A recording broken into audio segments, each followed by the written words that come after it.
Siapa di antara kalian yang masih gagal bayar di Indonana? Bagaimana sih resikonya kalau kalian gagal bayar di aplikasi Indonana? Pertanyaan paling mendasar, apakah Indonana ada di lapangan?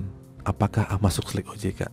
Apakah akan mendatangi kantor? Oke, saya akan bahas satu-satu. Di sini saya akan membahas resikonya, resiko terberat gagal bayar atau telat bayar di aplikasi Indonana.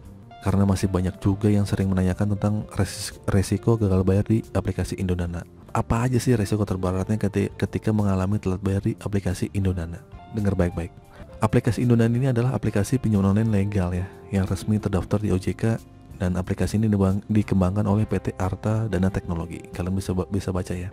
Dan untuk jumlah download dari aplikasi ini juga lumayan banyak, yang sudah mencapai 5 jutaan. Untuk Indonana tersendiri itu tersedia dari paylater dan juga pinjaman tunai. Nah, kalian tuh pinjam yang mana? Sama halnya seperti aplikasi Aku Laku dan Kredivo ya. Bukan hanya pinjaman tunai saja, namun ada paylaternya juga nih. Nah, ini jadi pokok bahasan kita. Paylater itu akan masuk Slik OJK. Oke. Untuk resiko ketika telat bayar atau gagal bayar di aplikasi Indonana, yang pertama tentu kita pasti akan dilakukan penagihan lewat media komunikasi seperti WhatsApp dan juga telepon. Untuk penagihan lain dari aplikasi Indonana ini terbilang cukup rajin ya, dan terus menerus untuk menghubungi dengan nomor yang berbeda-beda setiap harinya. Pokoknya kalau kalian kuat-kuatin aja deh.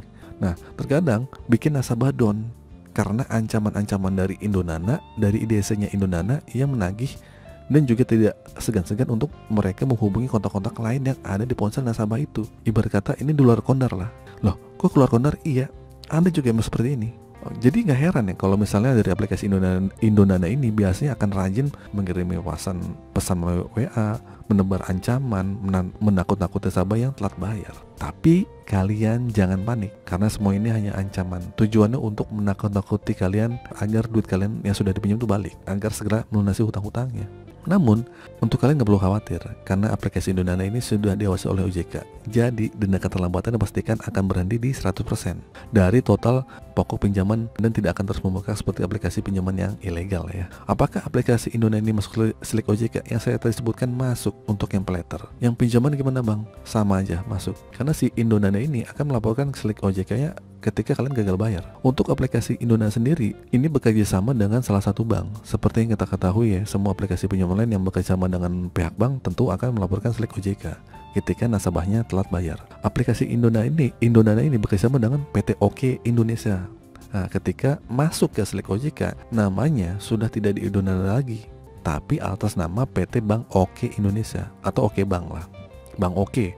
Nah, buat kalian yang mengalami galbay di aplikasi Indonana dan menanyakan apakah masuk Slik OJK, jawabannya iya, masuk karena dia bekerja sama dengan bank.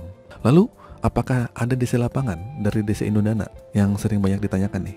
Di sini saya jawab ya, untuk DC lapangan Indonana sejauh ini hanya baru di daerah sekitar Jabodetabek, dan itu tapi random. Nggak semua orang gagal bayar dikunjungi. Kalau kalian gagal bayar, nasib-nasiban aja dikunjungi ya. Jadi resiko terberatnya telat bayar di aplikasi Indonana selain didatangi DC lapangan, terus kedua masuk Slik OJK. Untuk masalah ancaman-ancaman DC yang membawa debitur ke jalur hukum, itu udah basi lah ya. Mereka akan mengirim surat somasi lewat email, itu juga udah basi, itu udah biasa untuk menakut-nakuti kalian. Oke, itu saja teman-teman video kali ini. Semoga video ini bermanfaat. Akhir kata, assalamualaikum warahmatullahi wabarakatuh.